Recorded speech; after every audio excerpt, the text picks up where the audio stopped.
नमस्कार दोस्तों, आगामी बिहार विधानसभा चुनाव में तेजस्वी यादव की टेंशन बढ़ाएंगे झारखंड के चीफ मिनिस्टर हेमंत सोरेन और उनकी पार्टी जेएमएम। झारखंड के चीफ मिनिस्टर हेमंत सोरेन और उनकी पार्टी ने यह फैसला किया है कि आगामी बिहार का विधानसभा चुनाव में अपने कैंडिडेट उतारेंगे।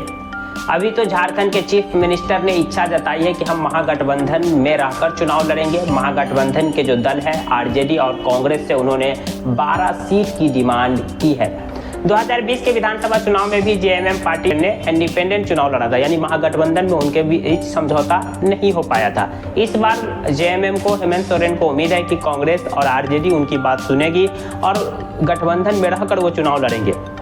अगर आरजेडी और कांग्रेस उनकी बात नहीं सुनते हैं, इन दोनों से जेएमएम का कोई समझौता नहीं होता है, तो फिर जेएमएम अपने जो उनके पसंदीदा सीट है, जहां पर लगता है कि हमारी पार्टी मजबूत है, हमारे कैंडिडेट उतर सकते हैं या जनाधार बढ़ा सकते हैं, उन सीटों पर अपने उम्मीदवार उतार सकते हैं। अगर हेमंत सोरेन गठबंधन से अलग अपने उम्मीदवार उतारते हैं तो इसका कहीं ना कहीं नुकसान महागठबंधन यानी तेजस्वी यादव या कांग्रेस को ही उठाना पड़ेगा। झारखंड मुक्ति मोर्चा के प्रवक्ता ने कहा कि जेएमएम एक अब बड़ी पार्टी बन चुकी है। जिस तरह से 2024 के विधानसभा चुनाव में जेएमएम ने बीजेपी को धूल चटाई, झारखंड में बीजेपी के तमाम कोशिश के बावजूद जेएमएम एक बड़ी जीत हासिल की, इंडिया ब्लॉक को लीड करते हुए जीत हासिल की। उसके बाद जेएमएम का कद काफी ज्यादा बढ़ा। हेमंत सोरेन को लेकर के देश की राजनीति में चर्चा हो रही है। बहुत से नए नए सदस्य जेएमएम को ज्वाइन कर रहे हैं। ऐसे में हम बिहार विधानसभा चुनाव के उन्हीं सीट पर दावा कर रहे हैं जहां पर हमारा जनाधार है, जो झारखंड के सटे हैं। जिन सीट को लेकर के जेएमएम ने जो दावा किया उनमें आता है तारापुर, कोटरिया, मनिहारी, झाझा, बांका, ठाकुरगंज, रुपौली,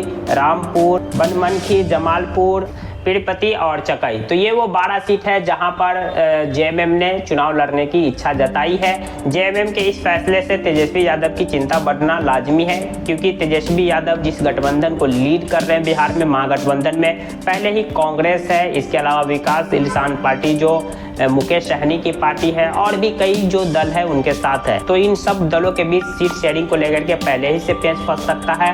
और इस बीच आप जेएमएम भी चुनाव लड़ने का दावा कर दी है। जेएमएम ने भी अपनी तरफ से सीटों की डिमांड कर दी है और 12 सीट की डिमांड कर दी है।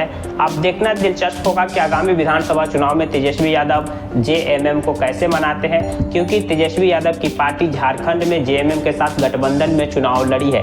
जेएमएम ने झारखंड में तेजस्वी यादव को 6 सीट दी है इस बार, और 6 में से 4 सीट पर आरजेडी को झारखंड में जीत मिली है। वहीं कांग्रेस और जेएमएम का झारखंड में गठबंधन है पहले से ही, तो कांग्रेस भी जेएमएम को चाहेगी कि साथ रखे, अलग जेएमएम चुनाव न लड़े।